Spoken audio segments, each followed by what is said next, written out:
الرحمن الرحيم رب اشرح لي صدري ويسر لي أمري واحلل عقدة من لساني يفقهوا قولي رضيت بالله ربا وبالإسلام دينا وبمحمد صلى الله عليه وسلم نبيا ورسولا مولاي صل وسلم دائما ابدا على حبيبك خير الخلق كلهم منزه عن شريك في محاسنه فجوهر الحسن فيه غير منقسم محمد تاج رسول الله كاتبة محمد صاحب الأقوال والكريم محمد ذكره لأنفسنا محمد شكره فرض على الأمم رب صل وسلم دائما أبدا على حبيبك خير الخلق كلهم يا رب بالمصطفى بلغ مقاصدنا واغفر لنا ما مضى يا واسع الكرم إن الله وملائكته يصلون على النبي يا أيها الذين آمنوا صلوا عليه وسلموا تسليما خوشخواہوں کو تازہ گلاب دیتے ہیں اہل دین کو پھر سے شباب دیتے ہیں بڑے درود غفلت نہ کرے خدا کی قسم تمہارے سلام کا وہ ہمیں جواب دیتے ہیں الصلاۃ والسلام علیک یا سیدی یا رسول اللہ وعلی آلک واصحابک یا حبیب اللہ الصلاۃ والسلام علیک یا خاتم النبیین وعلی آلک واصحابک یا خاتم المعصومین اللہ جل جلالہ وعظم نوالہ وعظم شانہ وجل ذکرہ وعظم اسمہ بحمد اللہ حضور سرور کائنات مفخر موجودات زینت بزم کائنات قائد المرسلین احمد مصطفیٰ حضرت محمد مصطفیٰ صلی اللہ علیہ وسلم کی بارگاہ کے اندر حدیت السلام عرض کرنے کے بعد دعا ہے کہ قادر جل جلالہ اس مقدس دن کی مقدس ساعات کے صدقے سے ہم سب کے تمام صغیرہ اور کبیرہ گناہوں کو معاف فرمائے رب الجلال ہمارے تمام مرحومین کے درجات کو بلند فرمائے رب الجلال کے فضل اور توفیق سے ہمیں ایک بار پھر رب الجلال کے گھر میں حاضر ہونے کی توفیق حاصل ہو رہی ہے رب الجلال اس مقدس دن کے صدقے سے اور آنے والے مقدس ایام کے صدقے سے رب الجلال ہم سب کو دین کا فہم عطا فرمائے اور ان خصوص قدسیہ جن کا ذکر انجام میں ہوتا رہتا ہے اور ہوتا رہے گا اور قیامت تک چلتا رہے گا رب الجلال ان خصوص قدسیہ کے صدقہ سے ہم سب کے علم میں فہم میں برکت عطا فرمائے اور جو بھی ان کی یادیں ہیں جو بھی ان کے انعامات ہیں ہم پر اور جو بھی اس طرح ان کا ذکر کرنا چاہیے رب الجلال ویسے ذکر کرنے اور سننے اور اس پر عمل کرنا ہونے کی توفیق عطا فرمائے اللہ کے قدرت اس طرح کے سابق امام بیان کر رہا تھا حضرت خلیل الضبی علیہ السلام حضرت ابراہیم علیہ السلام اور حضرت اسماعیل علیہ السلام کا رب الجلال نے ان کو مرتبہ اور شان عطا فرمائی جتنے بھی انبیاء ہر نبی کو اس کی حیثیت کے مطابق جو رب الجلال نے جس کو اپنا قریبی جتنا کرنا تھا اس کے مطابق رب الجلال نے ان کو شان کی عطا فرمائی اور حضرت ابراہیم خلیل اللہ کو رب الجلال نے اپنا خلیل بنایا واتخذ اللہ ابراہیم خلیلا رب الجلال کی اپنی چوائس ہے رب الجلال کا اپنا اختیار ہے کہ کسی کو صفی اللہ بناتا ہے کسی کو کلمۃ اللہ بناتا ہے اور کسی کو نجی اللہ بناتا ہے اور حضرت ابراہیم علیہ السلام کو خلیل اللہ بنایا حضرت اسماعیل علیہ السلام کو ذبیح اللہ بنایا اور سب سے زیادہ جو شان ہے کسی کو اپنا حبیب نہ بنایا فقط ہمارے نبی حضرت محمد مصطفیٰ صلی اللہ علیہ وسلم کو اپنا حبیب بنایا تو صفی اللہ بھی اپنی جگہ نجی اللہ بھی اپنی جگہ، ذبیح اللہ بھی اپنی جگہ، کلیم اللہ حضرت موسیٰ علیہ السلام کا لقب ہے۔ ہر نبی کا اپنی ایک شان ہے، اپنا ایک لیول ہے، لیکن رب العزت نے محبوب عالم صلی اللہ علیہ وسلم کو اپنا حبیب بنایا۔ اس سے کیا حدیث کے اندر موجود ہے کہ حضور علیہ السلام تشریف لائے تو صحابہ کرام علیہ رضوان کو سنا کہ صحابہ کرام علیہ رضوان ذکر کر رہے تھے آپس میں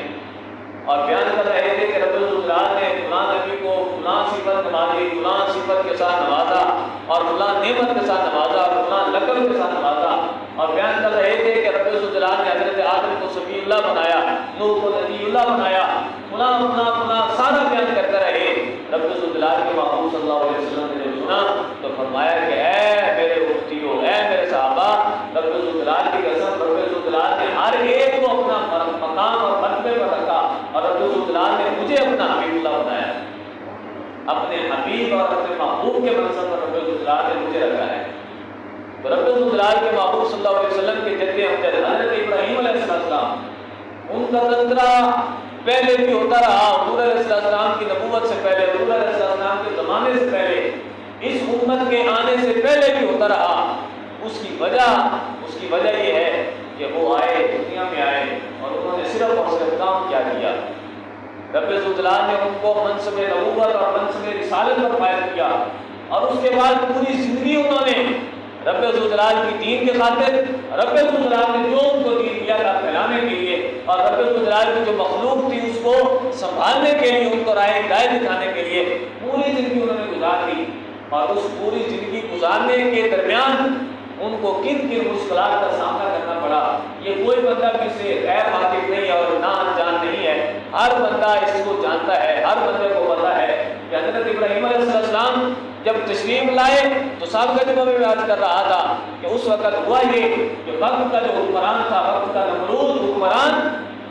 اس نے خواب میں دیکھا حضرت ابراہیم علیہ السلام کو ایک ستارے کے ساتھ تشریح دے کر دکھایا گیا اس کو خواب میں، اور اس نے دیکھا کہ ایک ستارہ ایسا چمکا کہ جس کی روشنی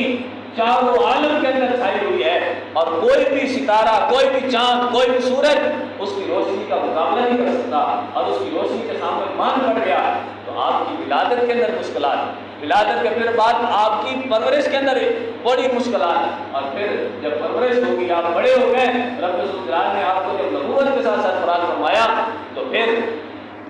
اب آگے ایک بگڑی ہوئی قوم تھی کہ جس میں سے کوئی تو وہ لوگ تھے کہ جو اپنے ہاتھوں کے ساتھ بت بناتے تھے، ہاتھوں سے گھڑا، ایک گھڑا، اس کی عبادت کی، اس کے بعد دیکھا کہ کوئی دوسرا اچھا مل گیا ہے تو وہ دوسرے کی عبادت کرنے لگ جاتے تھے، اور کسی نے تو سورج کی پوجا شروع کر دی تھی، اور کوئی ستاروں کو پرستار تھا اور کوئی سورج کو، چاند کو پوجنے والا تھا۔ تو اس زمانے میں اور ان ادوار میں، اس لمحے اور اس وقت کے اندر کتنا مشکل تھا توحید کو بیان کرنا، کتنا مشکل تھا اپنے گھر والوں کو سمجھانا، حتیٰ کہ آپ کے چچا تک، جس کا رب العزت ذکر فرماتا ہے قرآن پاک میں کہ آپ کے گھرانے کے بھی کئی افراد ایسے تھے کہ جو مشرک تھے۔ رب العزت فرماتا ہے قال ابراہیم لابیہ آزر اتتخذ اصناما آلہۃ، اور اس کے علاوہ بھی کئی مقامات پر، یعنی اتنا معاشرہ بگڑا ہوا تھا کہ کوئی تو ہوتا کہ جو سمجھدار ہوتا، ایسا کوئی بھی نہ تھا، بلکہ حضرت ابراہیم علیہ السلام یا پھر آپ کا وہ شجرہ جو آگے تک جاتا، جس کی نسل سے اور جس کی پشت سے آپ نکلے تھے، وہ صرف اور صرف پاکیزہ تھا۔ آپ کے والد اور آپ کی والدہ رضی اللہ تعالیٰ عنہما، صرف اور صرف، اس کے علاوہ پورا معاشرہ ہی بگڑا ہوا تھا۔ کوئی تو چاند کی پوجا کرتا، کوئی ستاروں کی پوجا کرتا، کوئی سورج کی پوجا کرنے لگ جاتا، اور کوئی پتھروں کو اپنے ہاتھ سے بنا کر پوجا کرتا۔ اس وقت میں اور ان مشکل حالات کے اندر رب العزت کی وحدانیت کا جو جھنڈا گاڑا، اور وقت کے حکمران کے سامنے رب العزت کی ذات کے لحاظ سے اور رب العزت کی وحدانیت کے لحاظ سے جو آپ نے چرچا کیا رب العزت کی توحید کا، اور آپ نے مناظرہ کیا، تو اس کی ڈنکے اور اس کی شانوں کے ڈنکے اور آپ کی شانوں کو اور آپ کی رفتوں کو قیامت تک بلند کیا جائے گا، اور قیامت تک آپ کا نام ذکر کیا جائے گا۔ اور اس کی وجہ کیا ہے؟ اس کی وجہ یہ ہے کہ رب العزت نے ان کو جو راستہ دکھایا، وہ خود بھی چلے اور انہوں نے اپنے پورے خاندان کو بھی اس پر چلایا، اور جتنی بھی قوم تھی سب کو اس راستے پر چلایا۔ اب ان حالات کا، ان واقعات کا اگر احادیث مبارکہ کو بھی دیکھا جائے تو بہت زیادہ کثیر احادیث ان واقعات کے اندر موجود ہیں، لیکن سب سے زیادہ ان واقعات کو قرآن پاک میں کیونکہ بیان کیا گیا ہے، تو قرآن پاک سے پچھلی مرتبہ بھی میں نے 7ویں پارے سے بیان کیا تھا، اس بار بھی سورۃ الشعراء ہے، اس کے اندر رب ذوالجلال شاہ فرماتا ہے وَاتْلُ عَلَيْهِمْ نَبَأَ إِبْرَاهِيمَ، جو کہ قرآن پاک رب ذوالجلال کے محبوب صلی اللہ علیہ وسلم پر اتارا گیا، حضرت محمد مصطفیٰ صلی اللہ علیہ وسلم پر اتارا گیا، تو رب ذوالجلال فرماتا ہے وَاتْلُ عَلَيْهِمْ نَبَأَ إِبْرَاهِيمَ، کیونکہ وہاں پر جو مشرکین تھے، قریش مکہ تھے، تو قریش مکہ حضرت ابراہیم علیہ السلام کو اپنا جد مانتے تھے، اور وہ حضرت ابراہیم علیہ السلام کی نبوت کے بھی قائل تھے، اور ان کو پتہ تھا کہ ہمارے بڑے حضرت اسماعیل علیہ السلام حضرت ابراہیم علیہ السلام تھے، تو رب ذوالجلال نے فرمایا ہے محبوب صلی اللہ علیہ وسلم، چونکہ یہ تو اپنے دادا کو ماننے والے ہیں، حضرت ابراہیم علیہ السلام کو ماننے والے ہیں، اگر ایسے ہی آپ ان کے سامنے توحید کا اعلان کرتے ہیں اور تبلیغ دین کرتے ہیں اور یہ نہیں سمجھ رہے، تو ہو سکتا ہے رب ذوالجلال کو پتہ تھا، لیکن پھر بھی ان کے سامنے اتمام حجت کے لیے، تاکہ ان کے سامنے جب ان کے بڑوں کا ذکر کیا جائے گا، ان کے پہلے پشتوں کا ذکر کیا جائے گا اور بتایا جائے گا کہ وہ تو مشرک نہیں تھے، انہوں نے تو کبھی بھی بت کی پوجا نہیں کی،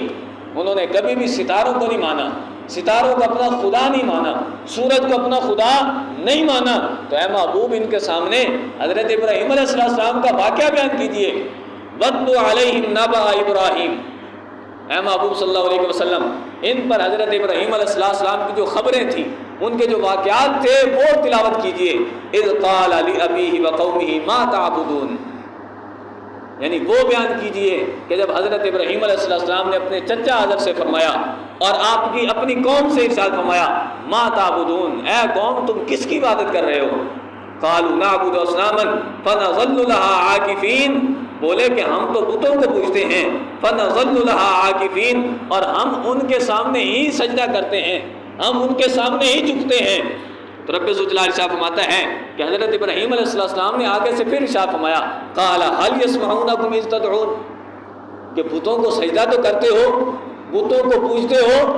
کیا جب تم ان کو پکارتے ہو هل يسمعونكم، کیا وہ تمہاری پکار کو سنتے بھی ہیں؟ تم تو کہتے ہو کہ تمہارے معبود ہیں، تو صاف ظاہر ہے جو معبود ہے، جس کو تم نے اپنا خالق مانا، جس کو اپنا رازق مانا اور پیدا کرنے والا مانا، تو اس کے لیے تو سننا لازم ہے کہ جب وہ تمہاری سنے گا پھر تمہاری حاجتوں کو پورا کرے گا اور تمہاری جتنی مشکلات ہیں ان کو پورا کرے گا۔ تو فرمایا کہ هل يسمعونكم اذ تدعون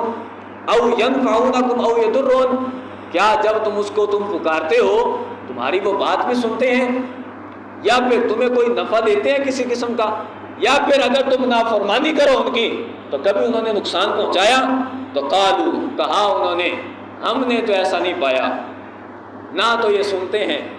اور نہ انہوں نے کبھی ہمیں نفع دیا اور نہ انہوں نے کبھی نقصان پہنچایا، بلکہ ہم ان کی عبادت کیوں کرتے ہیں؟ کہنے لگے بل وجدنا آباءنا کذالک یفعلون، ہم تو دیکھ رہے ہیں کہ ہمارے آبا کیا کرتے تھے، ہم نے اپنے باپ دادا کو دیکھا، باپ دادا کو دیکھا، جب ہم نے آنکھ کھولی تو باپ دادا کو دیکھا کہ وہ بتوں کے سامنے پڑے ہوئے تھے، بتوں کو سجدہ کر رہے تھے۔ تو اب رب ذوالجلال ارشاد فرماتا ہے کہ ان لوگوں نے حضرت ابراہیم علیہ السلام کو جواب دیا، فرمایا کہ کہنے لگے ہم نے نہ تو ان سے کچھ نفع پایا ہے اور نہ یہ ہمیں نقصان پہنچا سکتے ہیں اور نہ یہ ہمارا کلام سنتے ہیں کہ کلام سن کر ہماری حاجت ہی پوری کر دیں، ہماری مشکل کی پوری کر دیں، مشکل کو دور کر دیں، بلکہ کہنے لگے بل وجدنا آباءنا کذالک یفعلون، ہم نے تو ایسا اپنے آبا کو کرتے پایا، ہم نے تو دیکھا کہ ہمارے باپ دادا ایسا کرتے تھے، تو اس وجہ سے ہم نے بھی ان کو اپنا معبود بنا لیا۔ قال افرأيتم ما كنتم تعبدون انتم وآباؤكم الاقدمون، فرمایا تم کو دیکھو تو صحیح، افرأيتم ما كنتم تعبدون، جن کی تم عبادت کرتے ہو پہلے ان کو دیکھو تو صحیح، یا پھر تم اس کی عبادت کرتے ہو، جن بتوں کی عبادت کرتے ہو، یا تمہارے آبا بتوں کی عبادت کرتے تھے پہلے ان کو دیکھو، بلکہ فرمایا فَإِنَّهُمْ عَدُوٌّ لِّي إِلَّا رَبَّ الْعَالَمِينَ، یہ بت میرے دشمن ہیں۔ حضرت ابراہیم علیہ السلام نے فرمایا وہ مانگے تو حلف فرمایا، پہلے فرمایا کہ پہلے مجھے یہ بتاؤ کیا تمہیں یہ نفع نقصان پہنچا سکتے ہیں؟ تم اگر ان کے سامنے اپنی حاجت کو بیان کرتے ہو، ان کو پکارتے ہو مشکل وقت میں، تمہاری نہ تو یہ سنتے ہیں، نہ تو تمہیں نفع پہنچا سکتے ہیں، اور نہ ہی تمہاری مشکل کو دور کر سکتے ہیں۔ تو فرمایا کہ فَإِنَّهُمْ عَدُوٌّ لِّي إِلَّا رَبَّ الْعَالَمِينَ، فرمایا کہ سوائے رب کے میرا سارا دشمن ہیں۔ یہ جتنے رب تم نے بنائے ہوئے ہیں، جتنے معبود تم نے بنائے ہوئے ہیں، تم نے سورج کو مانا ہوا، تم نے چاند کو اپنا معبود بنا لیا، تم نے سورج کو اپنا معبود بنا لیا، اور اپنے ہاتھوں سے گھڑ کر یہ بتوں کو اپنا معبود بنا لیا۔ فرمایا کہ فَإِنَّهُمْ عَدُوٌّ لِّي، یہ سارے کے سارے میرے دشمن ہیں۔ میرا اگر خدا ہے تو وہ رب العالمین ہے، میرا خدا ہے تو وہ رب العالمین ہے۔ اور صفت بیان کی الذی خلقنی فہو یہدین، میرا خدا تو وہ ہے کہ جس نے مجھے پیدا کیا، الذی خلقنی، جس نے مجھے پیدا کیا، فہو یہدین، اور وہی مجھے سیدھا راستہ دکھاتا ہے، اور وہی مجھے راہ ہدایت دکھاتا ہے۔ والذی هو یطعمنی ویسقین، اور میرا رب وہ ہے، وہ ذات ہے کہ جس نے مجھے پیدا کیا، راہ ہدایت دکھائی۔ والذی هو یطعمنی، اور وہی ذات مجھے کھلاتی بھی ہے، مجھے پلاتی بھی ہے۔ وَإِذَا مَرِضْتُ فَهُوَ یشفین، اور جب میں بیمار ہو جاتا ہوں تو وہ مجھے شفا بھی عطا فرماتا ہے۔ فرمایا کہ تم نے بتوں کو سامنے رکھ لیا، اب بت سامنے ہیں تو تم نے ان کو معبود بنایا، ان کے سامنے جھکتے بھی ہو، تو پہلے دیکھو تو صحیح تمہاری یہ بات بھی مانتے ہیں؟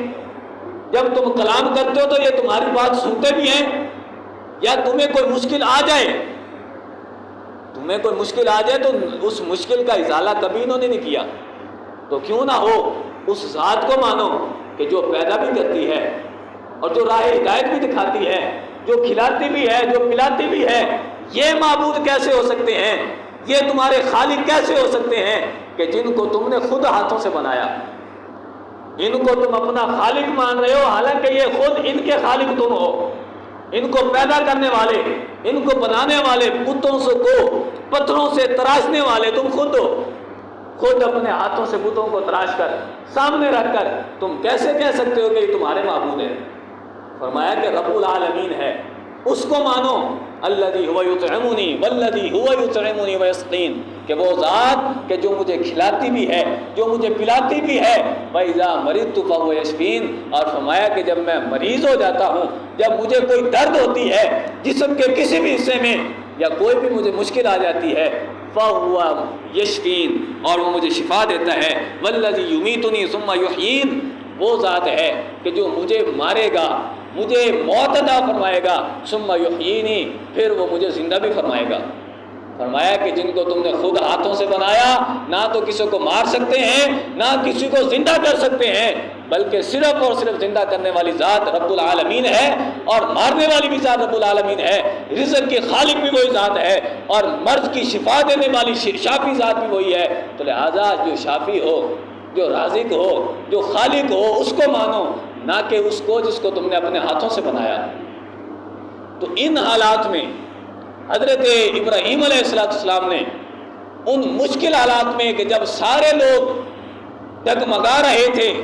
ضلالت کے اندر، گمراہی کے اندر، تو اس وقت حضرت ابراہیم علیہ السلام نے کلمہ توحید کو بلند فرمایا اور لوگوں کو بتایا کہ جن کی تم عبادت کر رہے ہو یہ حقیقی طور پر تمہارے معبود نہیں ہیں، بلکہ مانو اس کو کہ جو تمہارا حقیقی معبود ہے، اور حقیقی معبود وہ ہے کہ جس نے تمہیں پیدا کیا اور جو تمہیں رزق عطا فرماتا ہے۔ اب یہ پھر اس کو سورۃ الانبیاء 17ویں پارے کے اندر بھی ذکر کیا گیا، تو فرمایا کہ مت اللہ، جب یہ ذکر ہو گیا رب الجلال کے محبوب صلی اللہ علیہ وسلم کے جد امجد حضرت ابراہیم خلیل اللہ علیہ السلام نے، علیہ السلام رضی اللہ تعالیٰ عنہ، اور حضرت خلیل اللہ حضرت ابراہیم علیہ السلام نے جب ذکر کر دیا یہ سارا کا سارا، اور بتا دیا کہ عبادت تم اس کو کرو، اس کی عبادت کرو جو تمہیں پیدا کرتا ہے، اور پھر جب وہ نہ ماننے کے بعد اب حضرت ابراہیم علیہ السلام نے ارشاد فرمایا وَتَاللَّهِ لَأَكِيدَنَّ أَصْنَامَكُمْ بَعْدَ أَن تُوَلُّوا مُدْبِرِينَ، فرمایا کہ جب تم نہیں ہوگے، جب تم بتوں کے پاس نہیں ہوگے تو میں تمہارے بتوں کو توڑ دوں گا۔ اسرار تو نہ فرمایا، بلکہ فرمایا لَأَكِيدَنَّ، ان کا کچھ نہ کچھ میں کروں گا،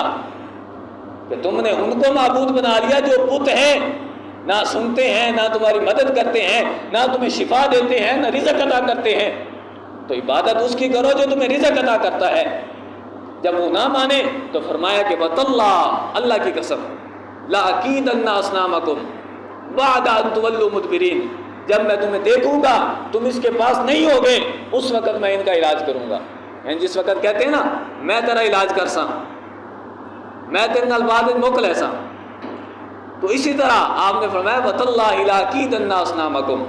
میں تمہارے بتوں کا علاج کروں گا، ان کے ساتھ میں کوئی نہ کوئی حربہ کروں گا۔ فَجَعَلَهُمْ جُزَازًا إِلَّا كَبِيرًا لَهُمْ لَعَلَّهُمْ إِلَيْهِ يَرْجِعُونَ،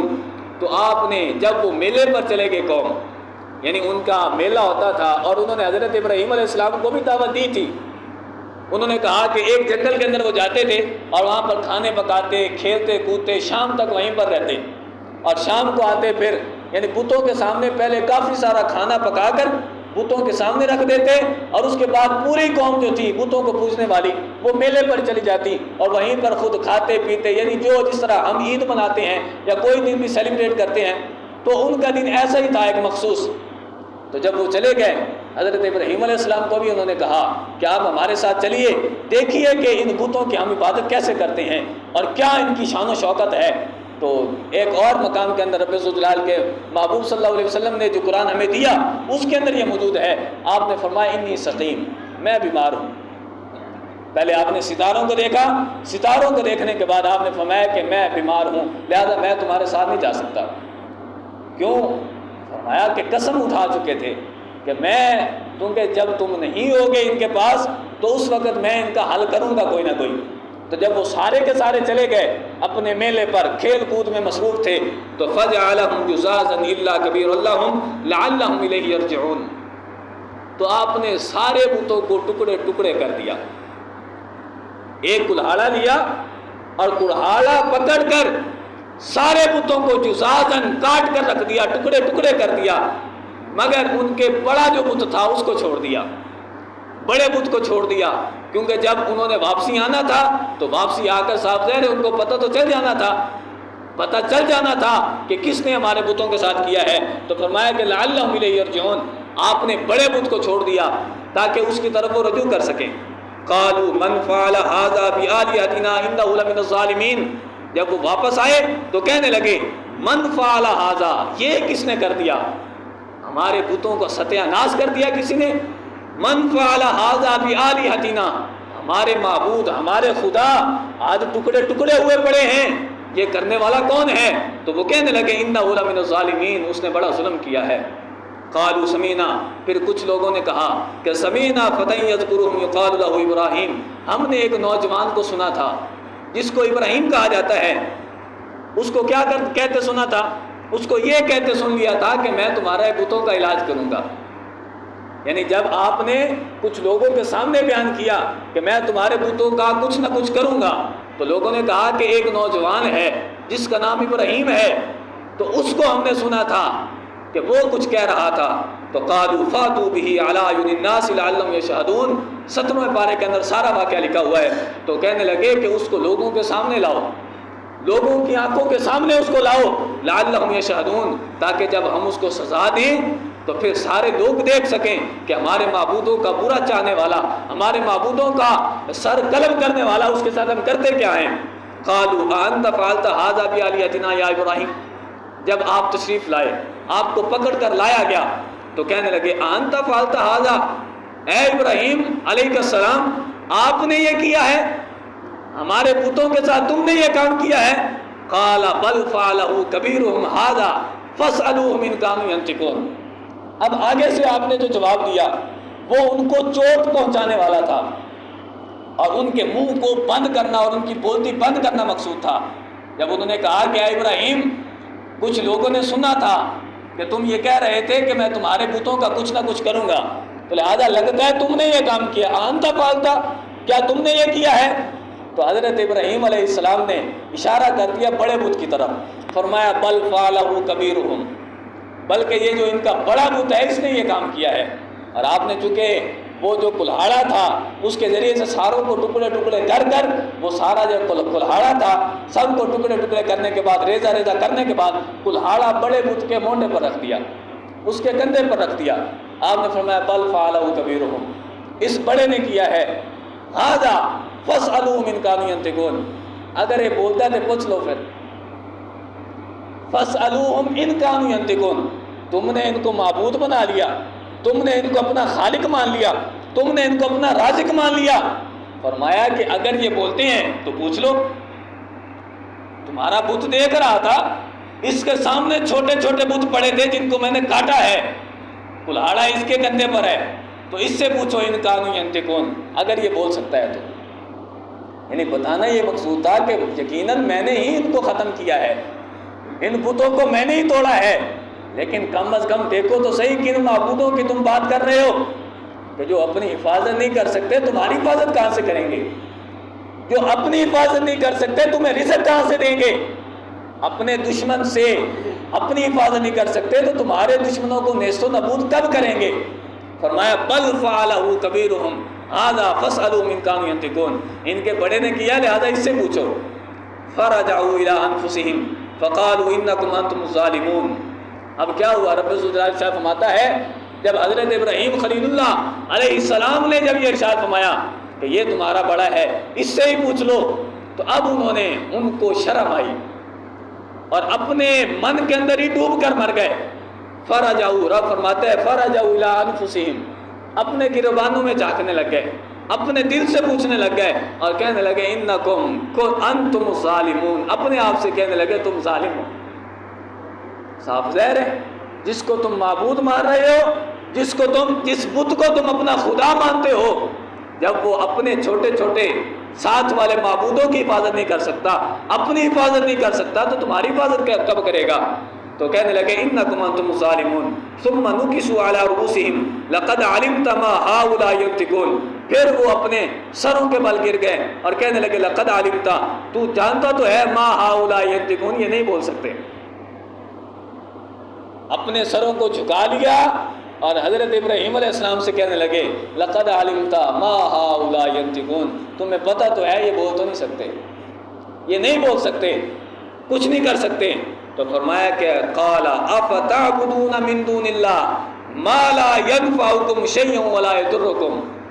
اب حضرت ابراہیم علیہ السلام نے فرمایا سارے بتوں کو ریزہ ریزہ کر کے پورا جو کلہاڑا تھا بڑا، وہ بڑے بت کے کندھے پر رکھ دیا، اور جب سارے آئے آپ نے فرمایا کہ یہ اگر بول سکتا ہے تو اس سے پوچھ لو. تم نے اس کو معبود بنا لیا، اپنے ہاتھوں سے گھڑ کر معبود بناتے ہو. فرمایا کہ اگر یہ بول سکتا ہے تو اس سے پوچھ لو. اب وہ شرم سے پانی پانی ہوئے اور کہنے لگے کہ یہ نہیں بول سکتے، پتہ تو تمہیں ہی ہے. پھر آپ نے فرمایا افتعبدون من دون اللہ. تو پھر جب یہ بول نہیں سکتے،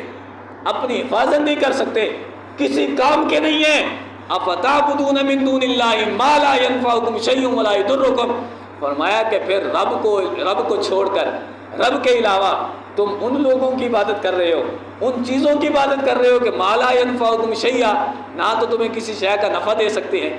ولا يضركم، اور نہ ہی تمہیں نقصان پہنچا سکتے ہیں. تو لہذا تم اس بات سے باز آ جاؤ. آپ نے ان کے سامنے وجہ کیا تھی؟ صرف اور صرف بت کو توڑا تاکہ جب لوگ سامنے آئیں ان کو ماننے والے تو ان کے سامنے بتایا جائے اور اعلان توحید بلند کیا جائے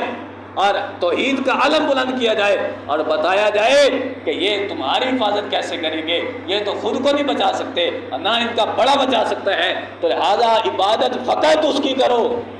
الذی خلقنی فہو یہدین، کہ جس نے مجھے پیدا کیا،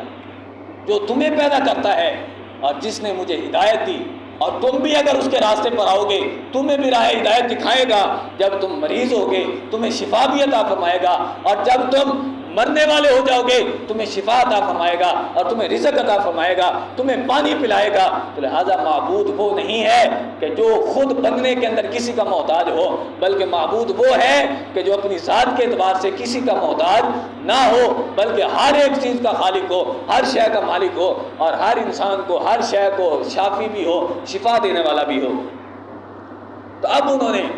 کہا اف لکم ولما تعبدون من دون اللہ افلا تعقلون. حضرت ابراہیم علیہ السلام نے فرمایا اف لکم. جس طرح ہم اپنی زبانوں میں پنجابی میں سریکی میں کچھ الفاظ اچانک افسوس کے طور پر افسوس ہے یار تم پر، اسی طرح عربی کے اندر اف استعمال ہوتا ہے، تف استعمال ہوتا ہے. آپ نے فرمایا کہ اف لکم، افسوس ہے یار تم پر، تم ان کی عبادت کرنے لگ گئے ہو. تمہارے لیے بھی افسوس ہے اور ان کے لیے بھی افسوس ہے جن کی تم عبادت کرتے ہو، رب کے علاوہ جن کی تم عبادت کرتے ہو. فرمایا کہ ان کنتم اف لکم ولما تعبدون من دون اللہ افلا تعقلون، افسوس ہے تم پر بھی اور تمہارے معبودوں کو بھی پر بھی. افلا تعقلون، کیا تم میں عقل نہیں ہے؟ کیا تم خود نہیں سوچ سکتے کہ کیا ہے یہ معبود اور کیا ہے ان کی حیثیت؟ نہ تو یہ خود کھائیں نہ پئیں، اور کھانے پینے سے تو رب ذوالجلال بھی پاک ہے، نہ تمہیں یہ نفع پہنچائیں اور نہ تمہاری کسی مشکل کو دور کر سکیں. تو فرمایا کہ تمہارے اوپر بھی افسوس ہے. یا پھر دوسرے لفظوں میں ہم کہہ سکتے ہیں تواڈے ہوتے بھی لعنت ہے تو انہاں تے بھی لعنت ہے. افلا تعقلون، کیا تمہیں عقل نہیں ہے؟ کیا تمہارا شعور نہیں ہے؟ تو اس کے بعد چونکہ ٹائم ختم ہو چکا، اس کے بعد کیا معاملہ ہوا؟ جب انہوں نے یہ کر لیا، حضرت ابراہیم علیہ السلام نے ان کے سامنے تقریر کی، تو اب انہوں نے کیا کیا؟ غصے میں آ گئے، کیونکہ صاف ظاہر ہے ان کے پاس دلیل تو تھی نہیں، وہ کیسے اپنے بتوں کو بچاتے؟ تو اب وقت کا جو حکمران تھا، وقت کا حکمران نمرود، اس کی طرف سے حکم ہوا کہ ایک بڑا سا میدان، اس کے اندر ایک بڑا سا ڈھیر لکڑیوں کو جلایا جائے اور لکڑیاں وہاں پر رکھی جائیں، اور ہر بندہ جو ہے اس کے اندر لکڑیاں لا کر رکھے، اور پھر حضرت ابراہیم علیہ السلام کو اس کے اندر ڈالا جائے گا بطور سزا. لیکن اس کے لحاظ سے بھی آپ جانتے ہیں کہ حضرت ابراہیم علیہ السلام کو اگرچہ آگ کے اندر ڈال دیا گیا، لیکن رب ذوالجلال کی طرف سے آگ کو بھی حکم تھا، قلنا یا نار کونی بردا وسلاما علی ابراہیم، اے آگ حضرت ابراہیم علیہ السلام پر ٹھنڈی ہو جا اور سلامتی والی ہو جا. تو یہ حضرت ابراہیم علیہ السلام کی داستان اور حضرت ابراہیم علیہ السلام کا قصہ قرآن و سنت کے اندر کئی مقامات پر ہے، اور یہ صرف اور صرف ہمیں یہ بتاتا ہے کہ لوگوں سمجھو، حق بیان کرنا ہو تو کسی کو نہ دیکھو، حق بیان کرنا ہو اگرچہ گھر کے اندر اگر بیان کرنا ہو تو اس کو بھی بیان کرو، اور اگر